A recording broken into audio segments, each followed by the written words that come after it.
Hey, welcome back to another episode of Leading Saints. I want to share a portion of a conversation that I had with a group of ward leaders, stake leaders, former ward leaders, former stake leaders, where we talk all things ward conferences. I know maybe you jumped onto this because you're looking for a sleep aid, but I promise you there's some great content here that you're going to love, especially if you're brand new, either on the ward level or the stake level when it comes to ward conferences. And I so much appreciate a question that Bishop asked in this conversation, which was a vulnerable question of, hey, wait a minute. I know it says we got to do ward conferences in the handbook, but why are we doing this? What's the point? What are we trying to accomplish? And a great conversation ensued. And we talked about everything from getting the youth involved to second hour meetings to the days leading up to ward conference, and how do you just make it an experience that members actually care about or want to be a part of, rather than just another Sunday where, hey, look, the stake president actually showed up to talk in church. It can be so much more of that. It can be a unifying point in the calendar for the ward, a place to reflect and re-engage and really establish a strong culture and vision for the ward. So here is a portion of this conversation all about ward conferences, and to get the full conversation, you can go to Zion Lab and find it there. So let's jump in. So does anybody have like a burning question? Is anybody like week 2 of stake presidency, or this is your first ward conference and you just have a question you want to start with? Or all right, Mr. Chad Frankham. I'll start. How do we get past the it's always been done X way, and how, if you will, sacrament meeting can't be changed a whole lot? We kind of have our setup there, but how can we make it better or change it up so that people find value in the meetings? Right. Love it. Any thoughts on that? How you'd respond to how to not fall into the trap of doing it just how it's always been done? Yeah, David, go ahead. I think one of the things we've tried to do is have a meeting after all of them are done, to say what went well, what would we like to change. And it was hard when we would do. Previously, I was stake president with 11 wards. We would do one a month because it was just so much to get 11 done at the beginning of the year. So we would try to do one a month and take up most of the year. That was really hard. We tried a couple of times to do them closer, and that was easier. And now our stake split and we have 5 wards, so it's quite easy. We get them done, in 2 months. But we try to meet. What we haven't done is ask any ward members. It's all been like feedback from leaders. And as I'm been thinking about it, more of what I'd like to do is try to understand from a member's perspective if they're getting value out of the changes that we're making or what we're focusing on. Nice. And David, you're currently a stake president? Yeah. Mm-hmm. And how long you been serving there? 4 years. Okay, so you've had a few iterations to test out. So yeah, I love that thought of, how can we just get the general ward's perspective on the meeting, right? And I've often been a proponent of, obviously we have our traditional ward councils, but maybe at least once, maybe twice a year, have a literal ward council where, whether it's a fifth Sunday, you invite everybody into a room, circle up and say, all right, what are you seeing? What should we start, stop, and continue type of thing? And that could be an opportunity to get some perspective there. Sean, go ahead. Yeah, as far as the feedback portion goes, we've never been directly asked. I'm a bishop, but we've never been directly asked by the stake, like, "Hey, how did it go? How did you like it? Like, what can we do better?" And so, whether they liked it or not, this year I proactively offered it, and unfortunately, I've missed the last 2 years of ward conference because I've just been out of town for work. And so I really was leaning heavily on our leaders, like, hey, I went to all of our organization presidents and said, hey, how did it go? Like, give me your feedback, like just raw feedback, positive and negative. And I compiled that all and gave it kind of in an email to the stake presidency. And I feel like they sort of kind of received it well. There was a little bit of defensiveness in it, but we had really tried to reach out in advance to say, hey, we'd like you to do this, we really want to have this. And it, like, honestly was kind of a disaster, and it fell apart and didn't really work out all that great. But that's why I wanted to offer that feedback, not to be critical, but to say, hey, like, we would love to see these things improved and changed so that it is a good experience and so that we do feel like there's value that comes from it. And so but I do like that thought of even getting even in addition to leaders, more members input for that as well to provide to the stake. Yeah, and Chad brings up an interesting point in the comments here as far as a lot of the members, it's just another Sunday for them. Like other than maybe the bishop and stake president is talking in sacrament meeting, right? And but I think there's some things to be done to make it a little more of like a rallying point or like a reflection point for the ward in general. Not just to say, "Oh, yeah, next week is ward conference." It's sort of like, "Okay, whatever, like, get the sacrament." And then when we have some, the stake is maybe speaking in the second hour or whatever. So, I think there's more to be done there. Um, and going back to Chad mentioned earlier, just how to not fall into the same old or just doing what the last guy did. I remember our first iteration of ward conferences when I was in a stake presidency.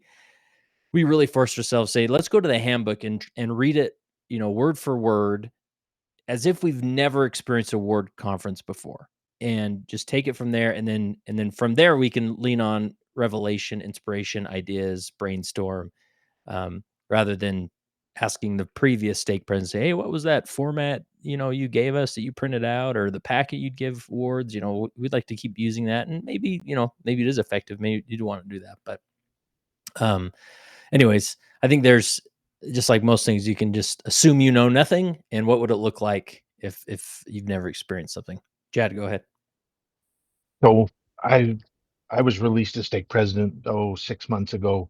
When I was first made stake president, the previous stake president handed out about an 18-page document that gave everything that they wanted to do in ward conference. And talking to the bishops, it was too much. So we shortened it down, and just really focused. One thing I learned there is don't overwhelm. Don't, I mean, in there was, hey, we're going to do these 4 visits and we want to visit 8 kids, and it just brought so much stress to the ward. How do you keep stress low, but yet the message and the spirituality high is a Yeah. question I would ask. Yeah, that's awesome. I'm just going to share my screen here. Here is the actual, in the handbook. So it's just obviously 4 paragraphs. Says ward conferences planned to meet local needs. That's an interesting way to start it. It includes a sacrament meeting planned by the stake president. The stake president usually presides at the meeting, and a member of the bishopric usually conducts. During this meeting, a member of the stake presidency or high council presents the names of general stake and ward leaders for sustaining. He uses the officer sustaining form prepared by the ward clerk. The bishop and stake president usually speak in the meeting. The ward holds regular priesthood and organization meetings as part of the ward conference. Stake leaders may give instruction and assistance. They minister to ward leaders and members. In connection with ward conference, the stake presidency meets with the bishopric. Together, they review the progress of God's work of salvation and exaltation in the ward. This meeting may be held on ward conference Sunday or at another time. So a few things jump out. One, focus on the meetings, focus on local needs. I think that's, what Sean was getting after as far as giving feedback. Like, what do we actually need from you or want from you? And this one, the bishop and stake president usually speak in that sacrament meeting. So it's obviously not a mandate there, some autonomy to work towards. And yeah, going back to what Chad says, I remember in that bishopric kind of getting that packet, like, here it is. It was sort of this burden that was put on the wards, right? Like, here's the general template we want to go. And here's your marching orders type of thing. And then it kind of became this big assignment that the bishopric came. And when we shifted to, when I was in the stake presidency, we came together and wanted to be more of like a treat for the wards, right? Like, hey, we're coming in, like, we got it. you show up. Yeah, we may have you speak in this meeting or that meeting, but that's really all you're worrying about, rather than, line up this list of visits or these things, right? And visits are great. And obviously it's kind of hard for the stake presidency to do that, or if they're not as familiar, but it can be sort of this burden that, um, there can be some ambivalence that the bishopric has towards word conferences. And I think anytime we can create a positive experience on the stake level for the ward level and show that, hey, we're actually here to help you, assist you. Like, what does your ward need? What can we do there? I think goes a long way. So, all right. Anybody else want to share thoughts or some great comments happening in the chat? Morgan says, we found that the meetings surrounding the ward conference can provide a lot of meaning. Organized visits involve the ward and stake council, a joint stake and ward council focus on understanding ward needs and strengths, and an activity involving the stake presidency and the youth before the ward conference. It's a new practice. Yeah, love that. I know, there was a ward when I was serving the stake presidency that really did a fantastic job of making it like sort of a week experience for the ward. And it wasn't like heavy handed, like, the ward members have to come to everything. And they did everything from having like a temple day the week prior to ward conference. They'd have an activity on one of the days. I forget all the other things, maybe a youth focused activity. And it maybe was a lot, but it definitely made like, it helped members really engage members in a different way, to be like, this is sort of a special week to really focus in on our ward and our culture and all things happening in our ward, that then by Sunday it was sort of this capstone to the week. And I always thought that was a unique approach. There was a lot of work, but they were like willing to take it on because they knew it could be focused and more special for the ward members. So Brad says here, we've always held ward conferences in the first 4 to 5 months at a pace of about 2 per month. This makes for a busy season with 8 wards. Have others tried with a slower pace? Yeah, I'm curious what others have tried with just, how you schedule these. Obviously, you have the autonomy of doing them at whatever time that you want throughout the year. I've seen some that just like, book them back to back as much as they can, skipping fast Sundays. And, we're going to get through our 8, 9, 10 wards in the next 12 weeks. And then, sort of the first of the year, you get them over and then you can focus on other things. But curious to know, anybody have a unique approach or seen a unique approach as far as how to space them out in the year? David says, Brad, we did one a month for 11 months, but found that it was hard to get the similar message out across all wards because our emphasis was changing. Not the end of the world, but the later wards missed out on the early instruction and the early ones missed out on the later instruction. We've also powered through and done 4 a month for a few months, and that was too much, mostly just for the stake leaders. Yeah, that's for sure. And that is a thing, right? Like, you generally want a message, a theme, as part of what you're delivering. But if you have 11 wards and, you're just doing 1 a month, like that, ward 1 seems like a long time ago when you finally get to ward 11, right? Morgan, go ahead. I'm curious how many of the stakes are coming with a consistent message across the ward conferences, or is it something that they're catering to individual wards based upon their needs? Our stake is one in which we have 11 units, and so as a result, we end up doing it over the course of the full year, and so that message can definitely change and does change over the course of the year. So I'm curious as to that. Love it. Any thoughts on that as far as, Morgan, like themes, right? Yeah, Chad, go ahead. Sometimes we would have a main theme, and then once or twice I would pray about a given ward and would adapt my message for the ward. So I did it both ways. I don't think that there's a perfect way of doing it. They both worked out the same. So I didn't see a plus or minus either way.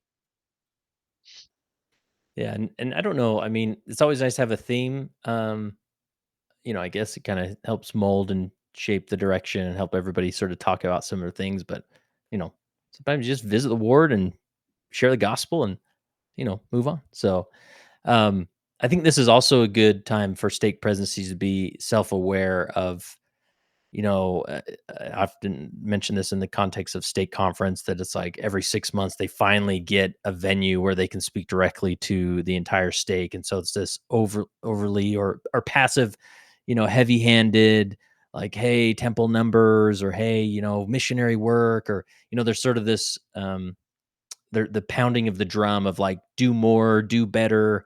Here's our numbers. Like, do you really understand how awesome the temple is? Like, we're going to give you 3 talks to kind of beat you over the head with that doctrine so that you go to the temple more.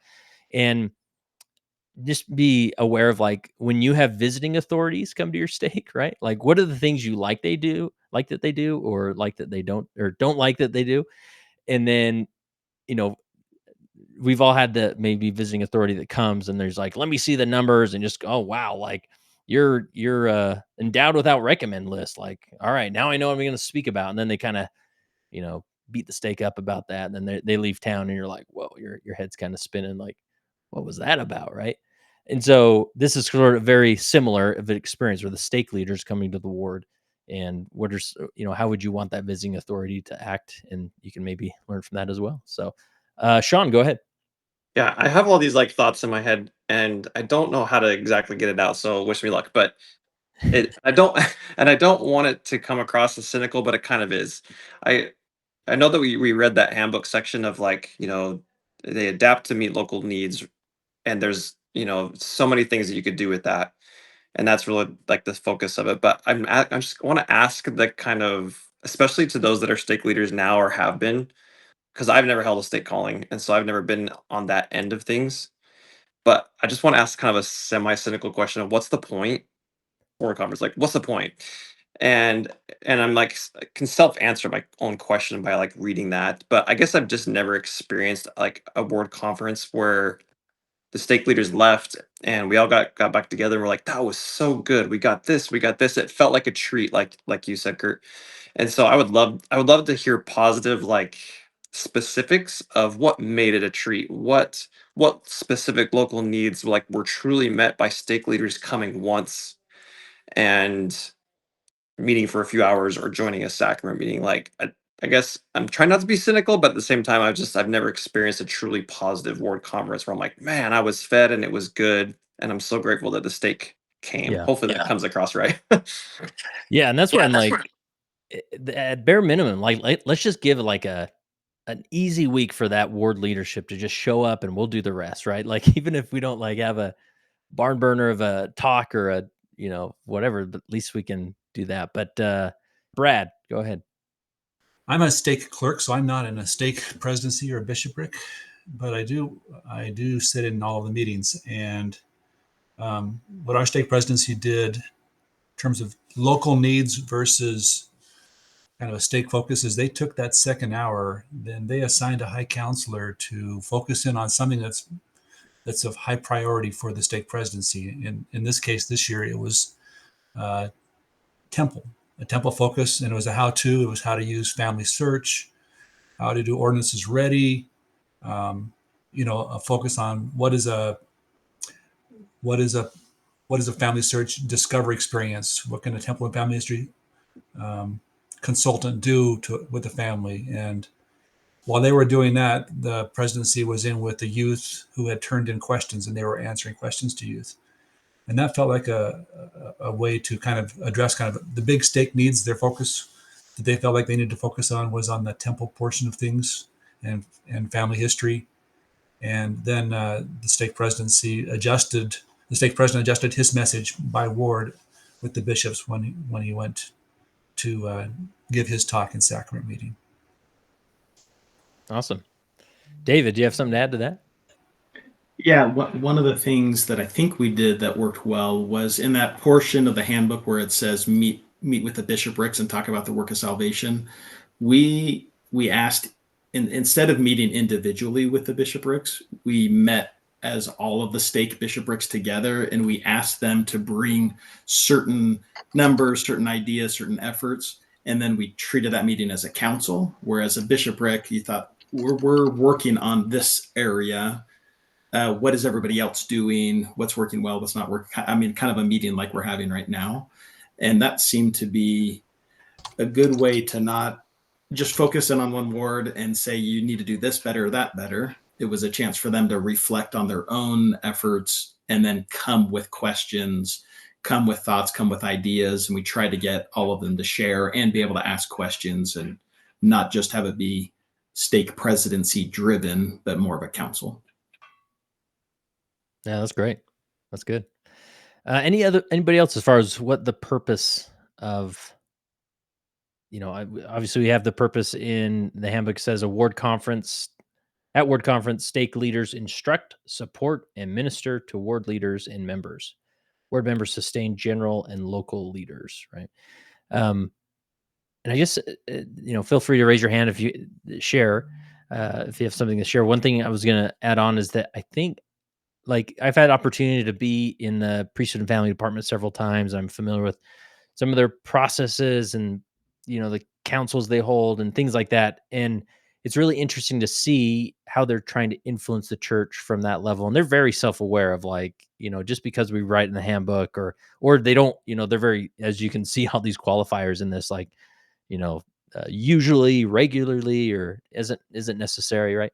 Because they don't want it to feel like a heavy mandate. A lot of things they put in the handbook, and so. But I'm just thinking, like, the general church often looks at the local church and I think, okay, like, obviously priesthood keys are in motion here.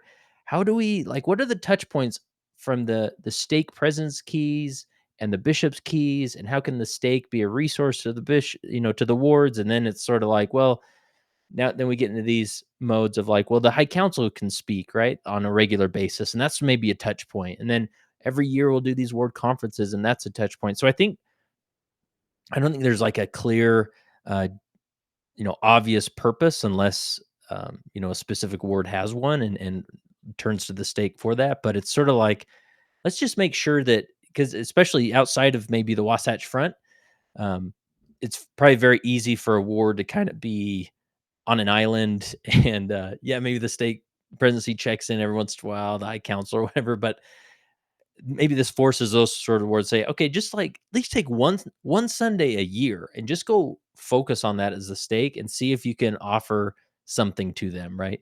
But unfortunately, just in our human nature, it kind of becomes rote or just like, well, what do you mean what the purpose is? The handbook says this. That's just what we're doing, right? So, Sean, go ahead. Yeah, I think you hit it on the head for me there, is that at least my experience here in Tennessee is that we are so far apart from each other. So we have 12 units in our stake, and we spread out. It easily will take 3 to 4 hours to drive from one end of the stake to the other, I think. And so we feel very distant, and we also kind of have a style of leadership in our stake presidency that they're very hands off, and which makes us be very, very self-reliant. And so that's my experience, is the stake is this very, very distant thing that I honestly only ever reach out to when the handbook says I have to. Otherwise, I don't ever talk to stake leaders, and they don't ever necessarily reach out. And I know, like, I could probably reach out to them more to involve them, but at the same time, I just don't feel the need to. And so I Mhm. guess that's where some of my cynicism comes in, of like, I would love to hear how there's some just like really, really positive interactions. And I've heard like all these examples that have kind of been shared here and there, since I asked that question a few minutes ago. And I just like, I go, yeah, that sounds great, but it just hasn't been my experience. And I just don't know how that would help, because they feel so distant. Because they feel distant when they do come, it's kind of just like, well, why are you here? It kind of throws off our cadence, and it doesn't feel all that helpful. Yeah. Yeah, and I think having that real conversation, I remember being that bishop, and I knew this was a helpful data for my stake president, and in one of our one-on-one meetings, I just said, "Hey, just so you know, like, when we have our stake bishop meeting or bishopric meeting, like, it's long, it's boring. I feel like most of that can be in an email. I just want you to know, like, I struggle with that meeting. Happy to show up, happy to participate, and have a good attitude about it. But I think it's important for you to know, right?" And he really appreciated that. Um, and I think there's a dynamic with this stake ward relationship to consider. I'm serving as a state or elders quorum president right now, and my stake president does a phenomenal job of meeting with us quarterly. Like, ever since I've been called, I've met with him quarterly, and I know, and I've even mentioned to him, I'm like, I hope you know, like, not all elders quorum presidents get this treatment. Like, I really appreciate this, and he was kind of surprised by that. But anyways, and meeting with them, and you can imagine my world as a lay member is a little bit weird because I'm, my ward and stake leadership. Now I'm the leading saints guy, and I don't want to perceive like I'm walking around my ward with a clipboard and being like, oh, that's terrible culture. I'm going to do an episode about that, right? So I try and play it cool. But my stake president was really open. He's like, hey, wait a minute, like we can talk about whatever your quorum needs, but I got some questions about some things we're doing. Hey, thanks for listening to this episode. We're actually going to cut it short a little bit. If you want to listen to the entirety of this conversation, head on over to the Leading Saints community. You can find the link in the show notes, and you can watch the extended cut there, and I think you'll benefit from it. So come join us over at the Leading Saints community.